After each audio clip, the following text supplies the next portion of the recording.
Okay, so thank you all so much for coming today to our monthly Children and Youth Services meetup. My name is Amelia. I'm the lifelong learning librarian at the State Library, and I'm here with Dusty Deans, who is, are you officially the Youth Services librarian, Dusty? Or what's your actual, you know, I think my exact title is Public Services Librarian. Okay. It covers all the But you spectrum. do all things, and you do the youth services stuff at the Lincoln County Library. And Dusty is also the chair of the MLA Youth Services Interest Group. So she has been helping me to chair these meetings. Oh, Vanessa, I see no camera audio, so I will type all responses. It's totally fine, totally cool. So if you haven't come to one of these before, this is just a monthly meetup for anyone who works with children and youth to talk about a topic that is of interest. And you all, because you're attending today's session, get to choose the topic for July. That is your privilege. So feel free to think about anything that you would like to discuss with your peers across the state. And at the end of the session, we'll talk about what topic we want to do for July. So before we get started on today's topic, which is young adult, well, I don't know what I was trying to say there, young adult collection development. This is our agenda. I just have a few announcements that I want to share with you all. And then we'll talk about young adult collection development stuff, see what questions you have, and then talk about the next meetup and future topics. So real quick, a few announcements. I think I've mentioned this before, but we're having a Ready to Read rendezvous in Lewistown in October. So I am working on finalizing the speakers and presenters, and I'm hoping that I can send out that information in early July, mid-July, and then send out the applications for that too. The Ready to Read Rendezvous is our early literacy focused conference, and it's great for people who are just starting out with youth services and early literacy stuff, or for people who have been doing it for a while and just want to refresh. So more information forthcoming about that. If you have any questions about the rendezvous, feel free to email me and I'm happy to talk with you about it. I also wanted to let you know that there is an upcoming webinar in August, on August 10th to be exact, at 11 a.m. And it will be talking about the MSL trunk program.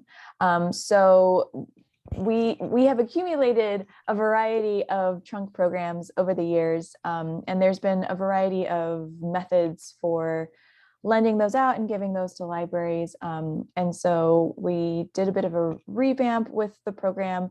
And so now those trunks are centralized at the State Library, and libraries or any educational entity can borrow those and use those programs. So that webinar is, I'm still setting things up, but that webinar will talk about the trunk programs available, how you can request one, what the expectations are, et cetera, et cetera. So if you're interested in that, feel free to register and attend. I think I just put it in Aspen, so it should be available to register. And then I'll also record the webinar, and it'll be available online afterwards too. And then also just a quick reminder for people who are coming to MLA, there are some sessions on children and youth services stuff. Dusty and I are leading a thing on youth development for teen services. There's going to be a reimagining school readiness that's focused on young children. And then there's also just a fun social event called Teenanigans if you want to do a tea swap or sample tea and hang out with your peers. So yeah, feel free to let me know if you have any questions about those workshops. I think there's also other things from people in other states. It's a very exciting lineup of workshops. I'm very excited to attend and go. So check out the conference descriptions. And if you're going, I hope to see you there. Okay, so today's topic is young adult collection development. I wanted to start off with just what questions do you all have? I did put together some resources and some things that we'll go through and talk about in the next slide, but I was mostly curious to see what questions you have, if there are any challenges that you're currently experiencing, things that you are curious how other libraries do, things like that. So I'm going to mute myself and see if you guys have any questions.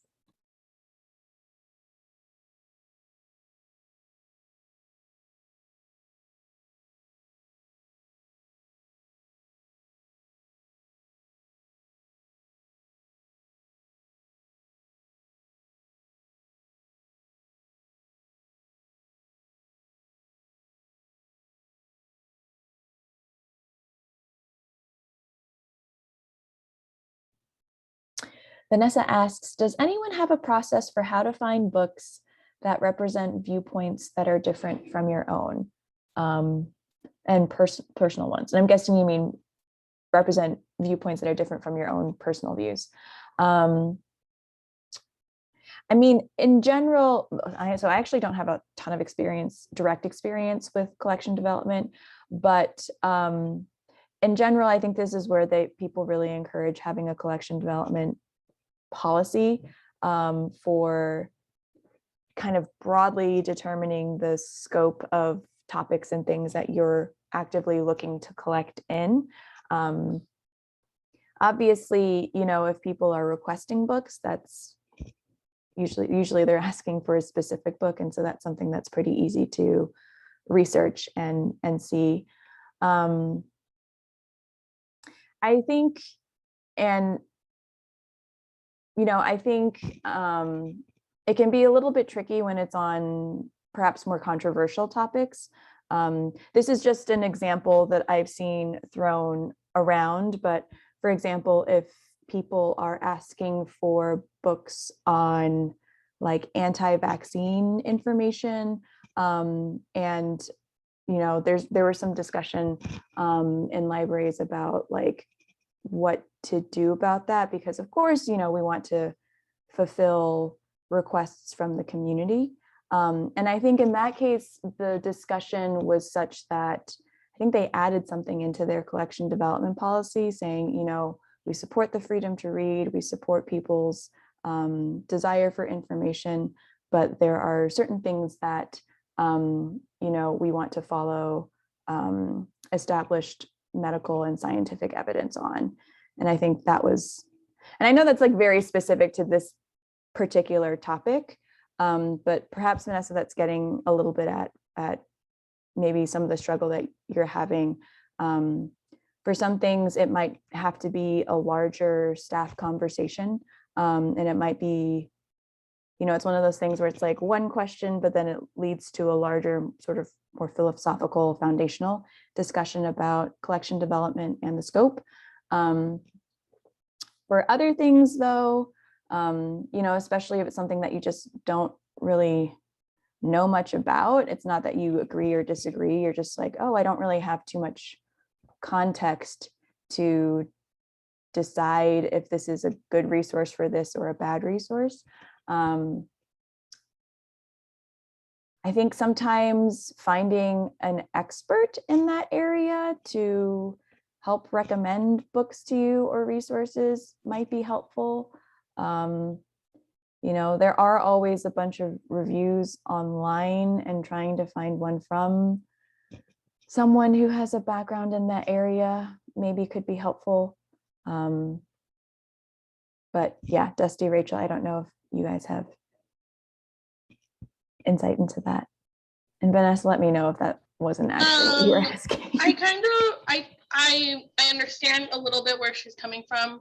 We do sometimes get comments that our young adult collection is a little bit too progressive for like our area. Mm-hmm. And it's hard to kind of balance the young adult collection because what is being published today is mostly that more progressive leaning literature, just for that age range. So we kind of try and supplement it by buying newer copies of older titles that we know are popular that might not be as well or as seen in the same light, you know? I don't know if that makes sense. No, and I think that's an important acknowledgement about the YA genre in general.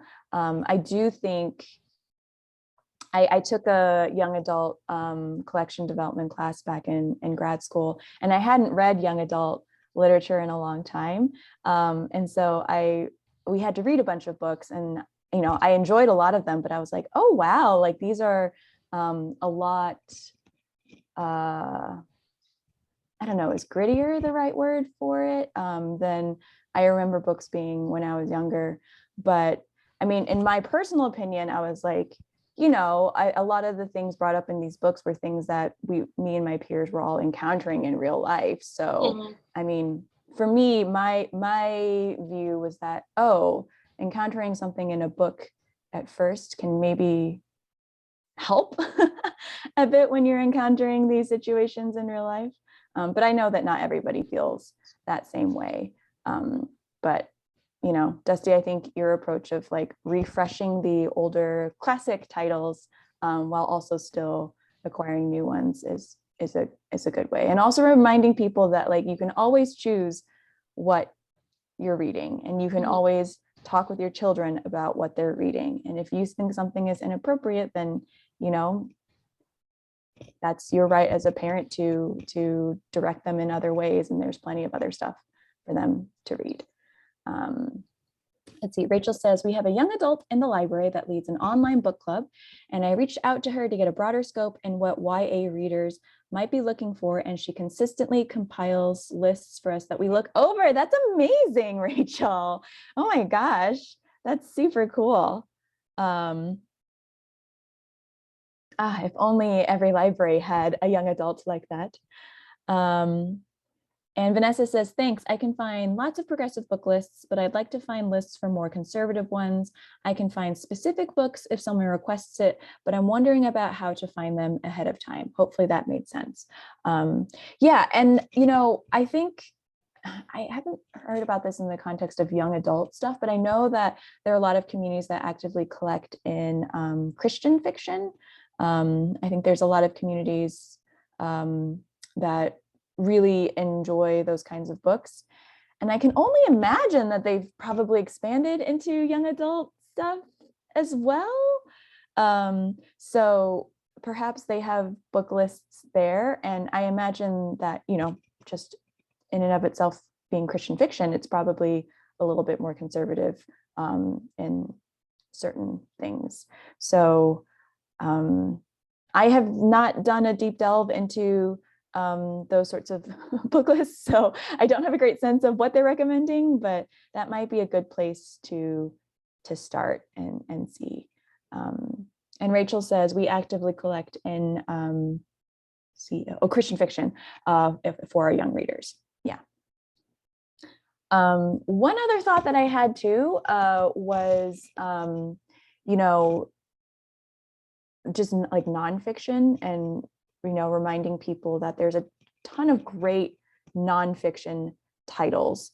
And I know that, like there's a bunch of nonfiction titles that are more progressive leaning, but there's also just a bunch of great nonfiction titles that are super informational, educational, and I don't think objectionable on any grounds.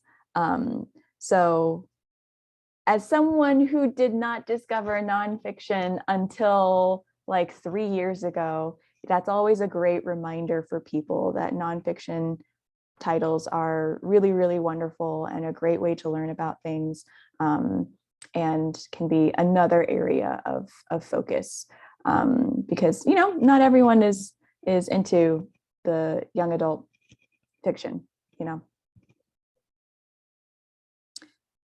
Any other questions?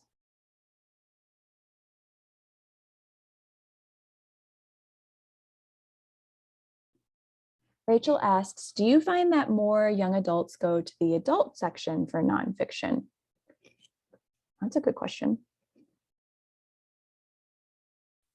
I would say yes to a point, mostly just because our young adult nonfiction section is a lot smaller. So there's going to be a lot more in our adult nonfiction section. But as far as like for school books and stuff, no. It's just kind of depends on what they're looking for. I can see that.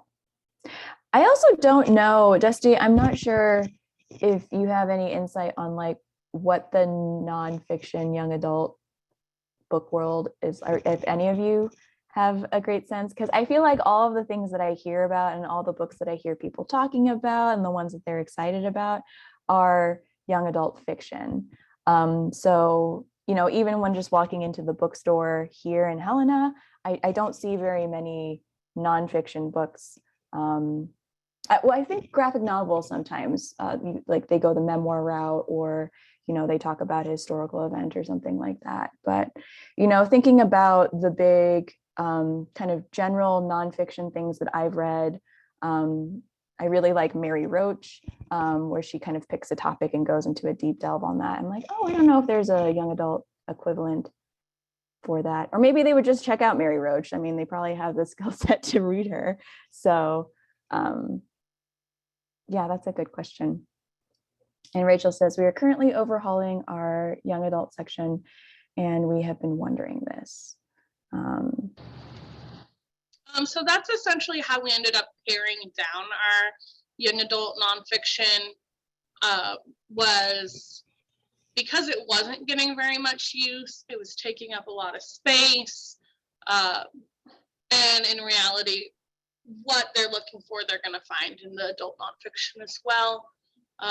So we just pared it down quite a bit. We have like school books, geometry, those like how-to books in our YA nonfiction section, but honestly, the majority of our YA nonfiction is just manga right now.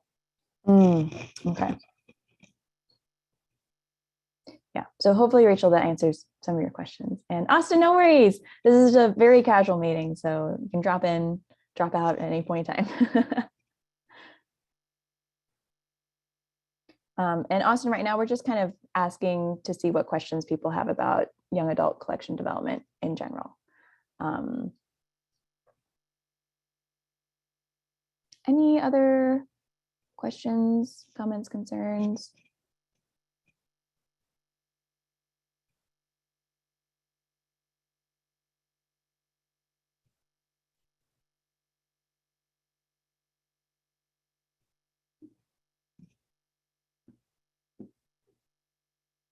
Austin says, I heard you discussing YA nonfiction. We eliminated that section years ago. Yeah, we were just talking about how, you know, a lot of people might just go to the adult section to get what they need. Or things, you know, if it is nonfiction, maybe are in the graphic novel collection, which I think is becoming pretty sizable in a lot of libraries. But that's like its own section.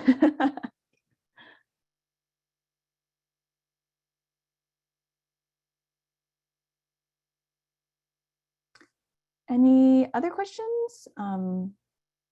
Totally fine. If not, I can move on to the resources and stuff. Oh, Vanessa says, Austin, do you know if the YA books have circulated more now that they're in with adult?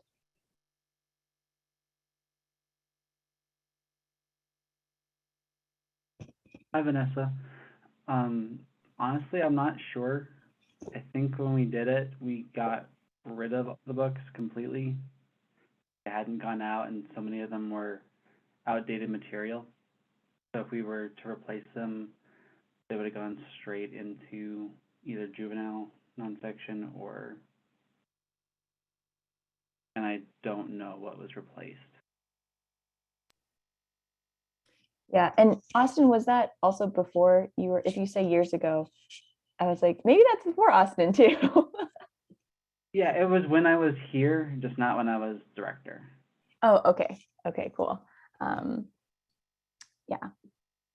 And something else that I think we've discussed in past meetings is, do you all have a sense of how many young adults are checking out young adult books versus how many adults are checking out young adult books? Because there's been such a resurgence of interest in young adult literature from everyone, which is great. But that was, I actually have an article linked in the next slide where, you know, it's great if you can get, you know, 2 for 1, where people are enjoying a book from all age groups.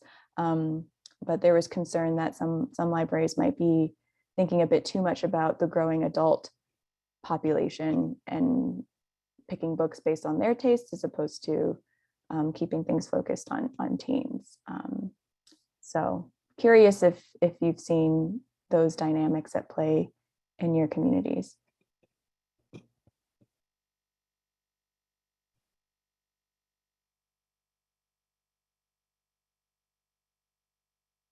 I'll chime in. I've noticed adults checking out RYA books. And honestly, I don't know what you want to consider YA as age-wise, but I've noticed that we've been getting a few of our juvenile age children checking out the YA books as long as it's appropriate material for them, just because of their reading levels. And I feel like that tends to be where a lot of our checkouts come from at the moment. Yeah, I don't think you're alone in that. I think there's probably a bunch of libraries that are seeing that too, as kids are, they've kind of read everything in their section, they start expanding more and more.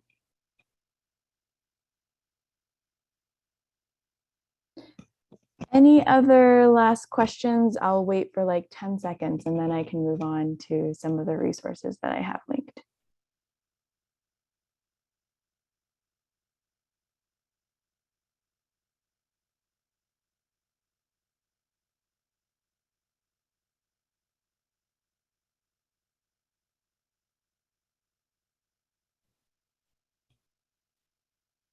Austin says, as an adult, I do currently prefer to read YA material as well. Oh yeah, for sure. There's been a lot of really great stuff that's come out. If you guys have any recommendations, feel free to pop them in the chat. I run a YA for Adults book club here at the library. I love it. And we've had quite the age range of people attend. There's a lady that has started to attend, and she's a great grandmother, but she like loves it. And then she also loves that she's reading the things that like her grandkids are reading. So that's been kind of a really cool dynamic. But it's fun. There's definitely, I think, a YA kind of resurgence, especially with like Netflix coming out with all of the shows and that kind of thing. So we have seen an uptick in our YA checkouts. Yeah. Oh, that I love the idea of a great grandmother reading the things that her grandchildren or great grandchildren are reading. That's really sweet. Okay, I will go ahead. Feel free to pop other things into the chat. I have that pulled up so you can, I'll bring that to our attention. But I did have a quick slide on here for, you know, I wasn't sure who was going to be here and what kinds of questions there were. So just obviously things for consideration, you know, your library's collection development policy, making sure that that's up to date, that you have discussions about it, making sure everyone's on the same page. Feedback for from tweens and teens. I know that can sometimes be hard to find. And also sometimes sometimes, I don't know, when you ask for feedback, you also get like really weird pieces of feedback too. But hopefully that's something that you're able to find and get input from your teens or tweens about. I know that collection development is also dependent on library budgets and available funding. So if there's any comments or questions on that, feel free to let me know. And then also just collection development, how that's done at your library.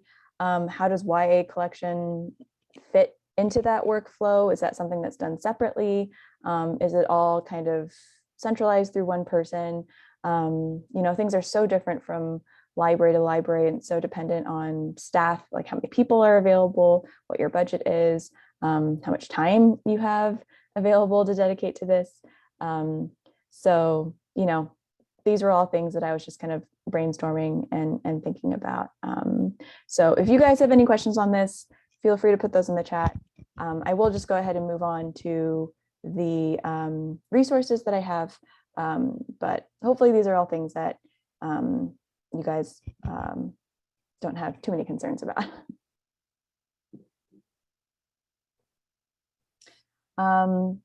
Okay, so I just did a quick Google and I was looking around at a variety of young adult collection development resources. So you can see I've listed a few state libraries on here: the Connecticut State Library, Wyoming State Library, Vermont State Library, Texas State Library. And it's a variety of stuff for like people who are just starting out and things that they need to think about with a YA collection. And then things that, like, oh, you've already got your YA collection and now you can start thinking about where you want to go, what you want to do, that sort of thing. So let's see, I'm gonna, let me stop this share here and let me bring up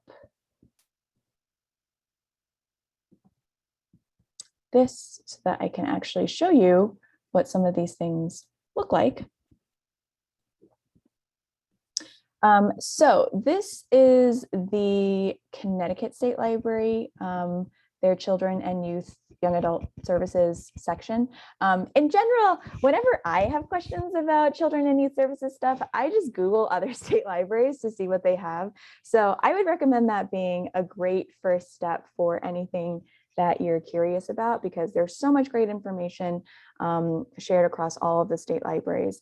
And the Connecticut State Library in particular has a ton of stuff just kind of linked directly on their website. This is Kim Poe. She is the children and young adult consultant in Connecticut, and she's great. So they have a lot of great stuff for collection development policy examples, evaluating books. The Connecticut website has a lot of good stuff on accessibility and EDI and services to the blind and visually impaired. And there's also a bunch of great links for blogs and sites if you're looking for quick book lists and things like that. And there's also, you can see a whole bunch of other stuff here in their live guides. So this is a great sort of starting point if you're looking for more stuff on collection development. The rest of the Connecticut website is also really great too. This is from the Wyoming State Library, and this is talking about the importance of diverse children's and YA collections. So, depending on where you are with your young adult collection, if you need information on why having windows and mirrors into the world is great and actually strengthens communities and can help with self-esteem during a tumultuous time. I think sometimes people forget how difficult it can be to be a teen or a tween and you're just figuring stuff out in the world. There's information here on that. The Vermont State Library has information on equity, diversity, and inclusion. This here is the Texas State Library, and this is a little bit more about like the nitty-gritty of, actually developing a young adult collection. It sounds like you guys all already have one, so maybe this is not as relevant, but perhaps it might be a good review, and if you want to look over the fundamentals. This is an article that was kind of talking about like, oh, that's so great that there's a resurgence of interest in young adult literature from adults, but are people losing sight of the teens and tweens that this was originally written for?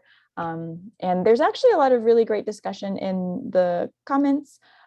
So there's not necessarily a right or wrong answer to this. I think young adult literature can be enjoyed by people of all ages and backgrounds, but just something to keep in mind and consider.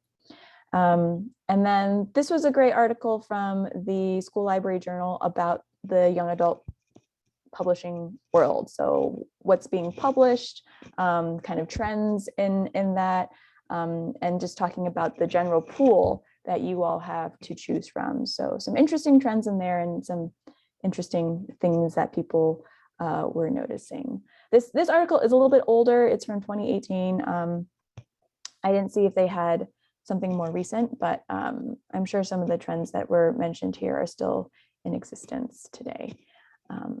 So I figured these would be kind of good starting points for any questions that you all might have, things that you might just want to bookmark and revisit every now and then.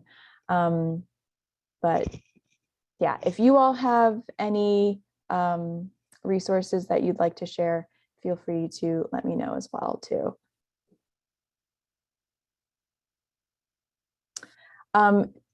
So that's about it that I had. I wasn't quite sure what aspect of YA collection development people wanted to talk about. So I'm gonna mute myself again for like 30 seconds and see if you guys have any other questions. And if not, then we can just move on to talking about next month's meetup, but I'm gonna mute myself now.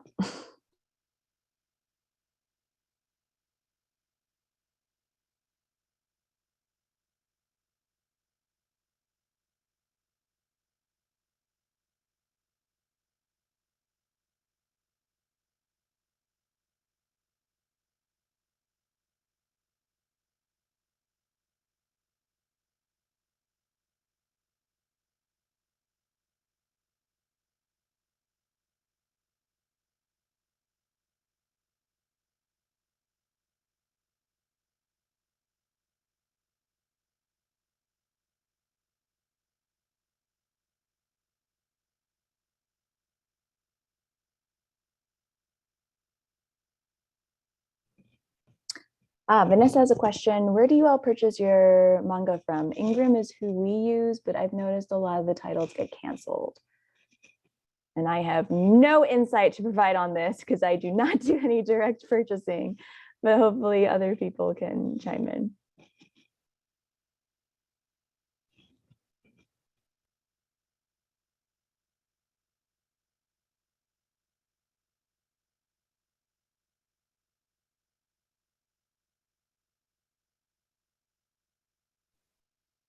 And Austin says, manga is the more traditional Japanese layout, correct? Yeah, I think it's specifically Japanese comics and graphic novels. And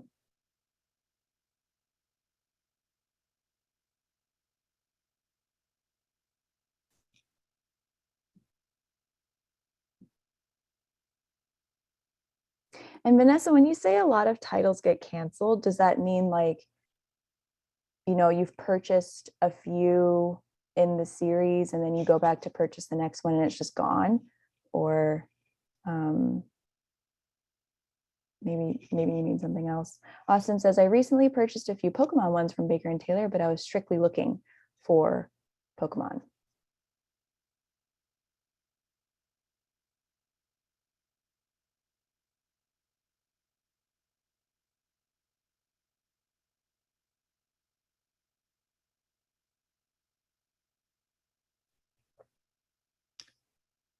And then Austin says, my guess is she was referring to ordering a title and that title order being canceled. I think they run out of copies. Yeah, I have not heard very much about, whenever I hear about specific like purchasing companies like Ingram or Baker and Taylor, it's always about the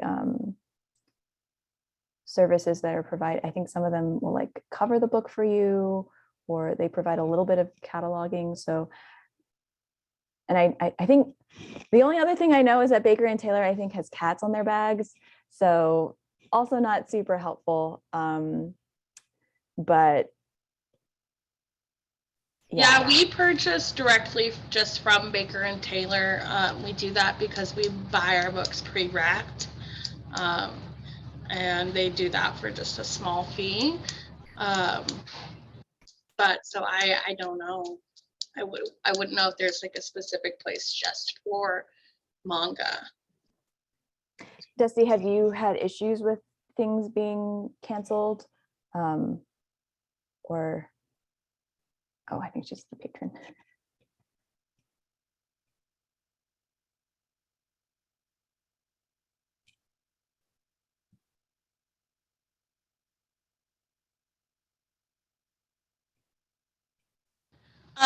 Yeah, I don't know. I don't do the ordering. Alyssa and our collection development person, they do all of the book orders. If there's something that I get asked for or somebody is wanting to specifically request, then I just send that request on to them. So. Okay.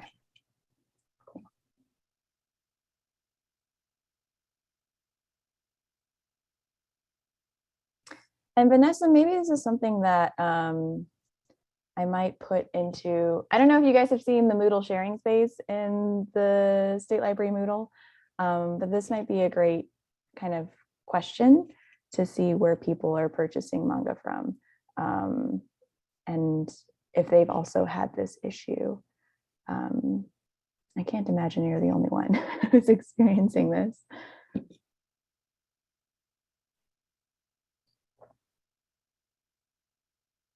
I'm wondering if supply chain issues aren't part of the problem. Yeah, perhaps. I was working on an order 2 weeks ago, I think, through Baker and Taylor. I placed it on the 17th, I think, and a couple of the titles were already canceled, but a lot of the titles I had tried to place in the order were already back ordered. Didn't have any in-stock titles, and which didn't do me any good because I was trying to spend money this fiscal year. But and I know in the past when we ordered back ordered titles, sometimes they stay back ordered for quite a while before they finally get canceled. I see. Yeah. So that's a good point. I mean, I don't think supply chain issues have been fully resolved. So that might be part of it.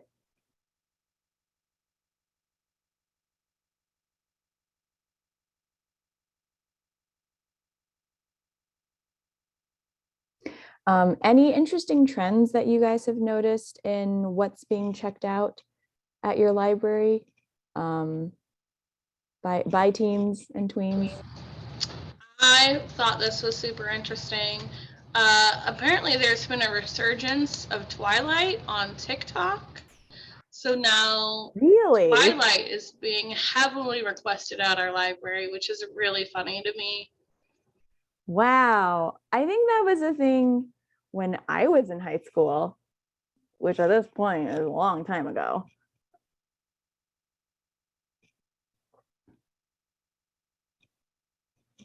That's so interesting. Any other things that you've noticed? Is there a similar resurgence for like Little House on the Prairie? Maybe that's not teens or tweens. I'm trying to think what else of the books that I read when I was younger. I mean, it's not a resurgence, but with us here in Cut Bank, where we're located, we have several colonies around us, and a lot of our YA checkouts happen during the school year when the colony teachers come in and check out stuff for the students. And it's a lot of those romance type novels will go out there. Yeah, everyone loves a fun, easy romance novel. I think there's a reason why those are always on bestseller lists.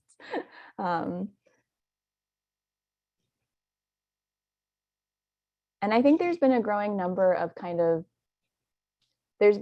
feel like there's been, the 90s and early 2000s was kind of the heyday of the rom-com movie, but nowadays there's not as many rom-com movies, but I think there's been a rise in like rom-com novels, because I think there were just romance novels, which is a pretty established genre, but now I think there's more of it is a romance novel, but it's also like a comedy too. So the rom-com novel. I know most of them probably aren't YA, but Pokemon has been a thing we've been asked for repeatedly past like a year and a half, and that was the thing when I was a kid. What has been asked for? Pokemon. Pokemon. Oh, really? Yeah. Wow. I mean, I've only experienced the like TV show and the games, so I sometimes forget that I think it was originally a comic series, right? Maybe, I don't know. Not sure. But we got some of the manga to try and a couple graphic novels to see if they'll go out. that's awesome. That's Just super great. interesting things back. Yeah. Oh, Pokemon. That started when I was like in elementary school. I always find it really interesting how the media like really sways what's being checked out. Like now that Jenny Han's to the boys that I loved before, now that those are Netflix shows, all those books are being checked out. And then when Avatar was being released, when it was put on Netflix, we had a huge, like, everyone wanted to read the Avatar graphic novels. So it definitely is a lot that's based on like what's being released in the media as well. Yeah, I heard that was happening with Shadow and Bone as well. And then there were a couple libraries who said a lot of people were checking out chess stuff after the Queen's Gambit. There was this resurgence of interest in chess. So yeah, depending on what's trending on Netflix, that can be a great thing to collect more of. Yeah, I just purchased a bunch of books that are based off of series that Netflix is coming out with, just to see if we can't get on the trend. Yeah, yeah. What have you heard is coming out? What things did you preemptively purchase? Well, I was surprised that we didn't have any Shadow and Bone books whatsoever. Oh yeah, So yeah. I ordered 2 copies of each of those, for one for here, one for Browning, if we can ever get that resolved. But and those are all back ordered. They were all in stock when I ordered them, and now they're oh all boy back ordered already. Oh boy. Like you said, the Jenny Han books, ordered all those. I can't think of them off the top of my head right now. I feel like there's going to be a resurgence of interest in, I mean, not that Lord of the Rings is ever out of mainstream discussion, but there is that new series that they're doing. It's not on Lord of the Rings trilogy, but it's in the Lord of the Rings world. So I was like, ooh, I wonder if there will be more interest in the Tolkien books and that world as a result. I believe that. Yeah.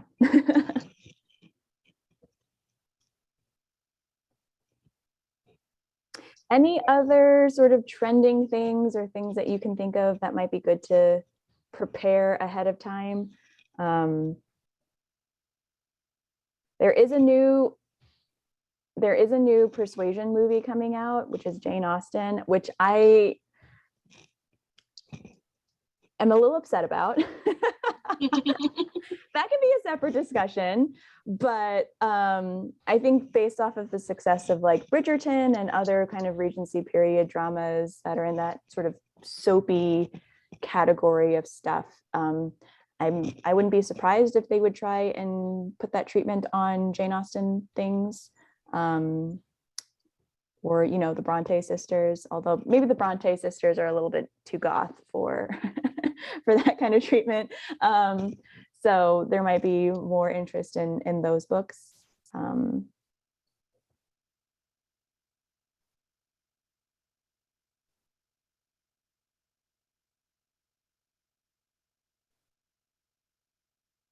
Any other last minute young adult collection development stuff, questions?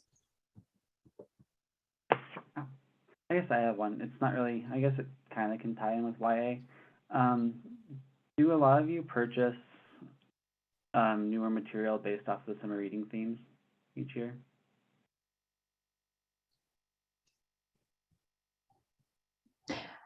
I think a lot of libraries purchase like nonfiction books based off of the theme, because a lot of times the theme, you know, like ocean stuff, a lot of libraries already have ocean things, but maybe they're like, oh, this is a chance to do a bit of a refresh. Let's look at the ocean books, see which ones I need to take out of, you know, haven't even been opened, and then newer stuff that I need to put in. It seems very anecdotally that it's mostly with nonfiction stuff, you know, books about fish, books about whatever is related to the theme. That's what I've heard people talk about. I don't have actual numbers on what people are purchasing though. Okay, that's good to know, because we've put out, you know, several of our nonfiction juvenile ocean books and like our children's picture books, ocean books, and you know, in the past, themes people would check them out, but it just seems like this time it's hard to keep any on display. Yeah, that's just because of the specific theme. It's just an interesting topic for people. Yeah. Yeah, I think it really kind of depends. And also I think it, you know, sometimes there are certain topics that are more easily, there are certain topics that I feel like a lot of kids will get obsessed with, right? You know, you oftentimes hear adults being like, wow, my kid's going through a dinosaur phase right now, or my kid's going through an ocean phase. So I think there are certain topics that are very always timely for whatever child is going through whatever phase. And then there are others that are maybe a little bit more niche. And so, you know, just there aren't as many kids who are interested in that. But we always do, when we know the summer reading theme, like May, we will put more of those kind of books into our next book order, just because we do know that they're going to check out more, especially when we had the space theme.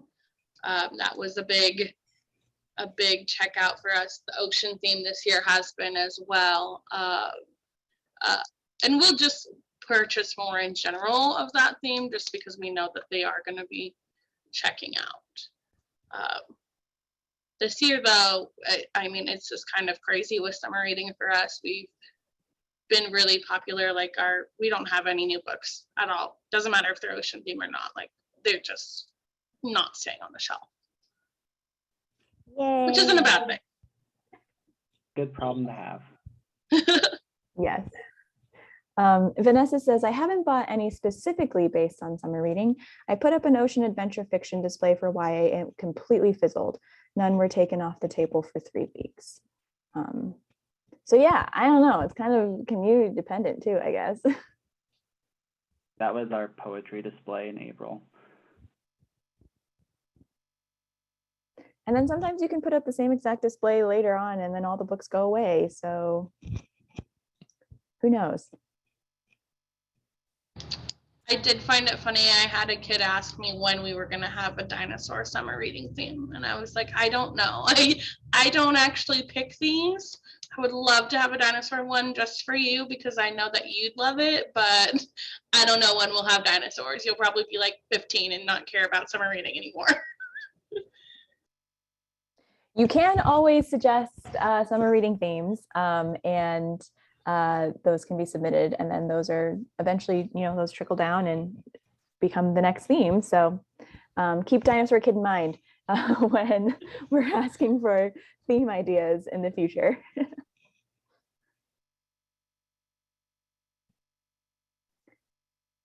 Okay, I guess let's go ahead and pick the next meeting topic. The next meeting's on July 27th, last Wednesday of the month from 10 to 11. I put a couple of topics on here, but I'm also very interested to see what you all would like to talk about. We can also repeat a topic in the past. I can't even remember all the things that we've discussed so far, but I was curious, not to throw a wrench in the whole thing. We can totally meet on July 27th. But do we want to not have a virtual meeting? Because we will be meeting on the 5th at MLA. Oh, that is right. Yes, I totally forgot about that. Desi, thank you for reminding me. We are going to have a children and youth services meetup at MLA for the interest group. So we could just talk about stuff there. But I also don't know if everyone's going to MLA. So if you prefer that we either continue it in July, that's totally fine too. I'm happy either way. We can have two. That's fine with me.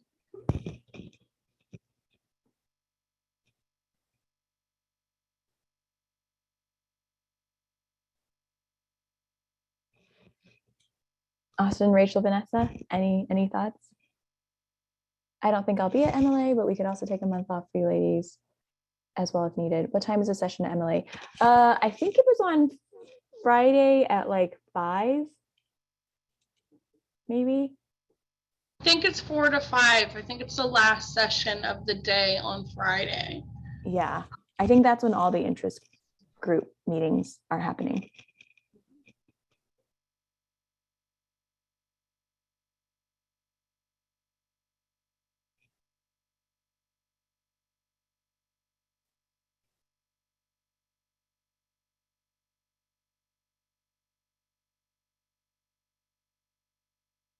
Well, regardless if we meet up in July or if we skip and then meet up at the end of August, we still need a topic. So you guys still get to choose.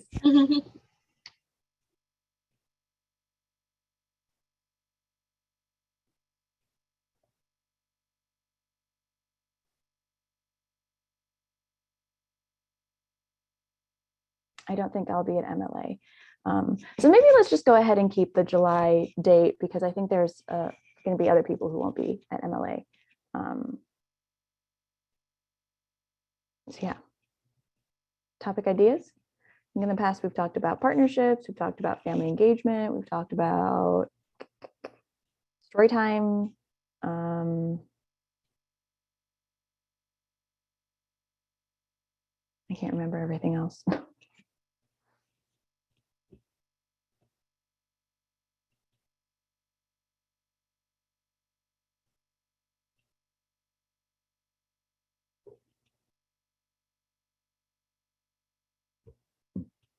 I think let's see, I think we have done a previous story time discussion, didn't we?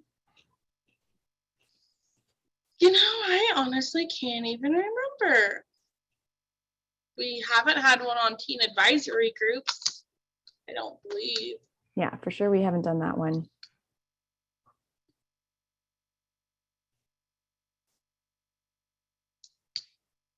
And Austin, if you're interested in storytime stuff, I will be putting together information about the next Supercharged Storytime cohort. So if you're interested in that, feel free to let me know and I can talk with you more about that.